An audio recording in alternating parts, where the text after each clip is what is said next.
hech qachon o'lmaydimi deyman-da klassika. Mana xrom detallarini qara. O, dodamning paytlari rostdan esimga tushib ketadi-da, mana shu mashinani ko'rsam.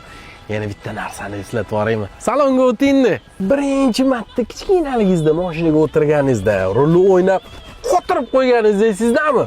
Keyin voy bizib qo'ydimmi deb qo'rqib ketib, sekin qochib ketganingizcha esingizga tushdimi shu narsaga? Da, yoshlikni eslatib yubordi lekin. Aynan mana bu yoshligingizdagi Toshkent mineral suvlari ham esizdami? Prostakasining Toshkent mineral suvi 1371 metr chuqurlikdan qazib olinar ekanda bu. Hazm qilish ham yaxshilaydi bu. Mana shunaqa gazli suvlarni nimaga Toshkent mineralkasi deyishadi? Ha? Tarixini bilasizmi?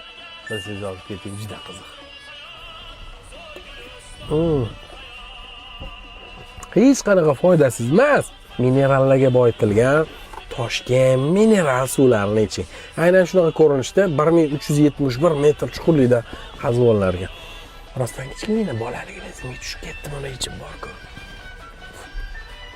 Do'konlardan bitta olib ichib ko'ring обязательно. Yoshligingizda rulni qotirib qo'yib, qo'rqib ketgan paytingizda esiga tushgan bo'lsa, yaqinlaringizga ham tashlab qo'yib eslatib qo'ying.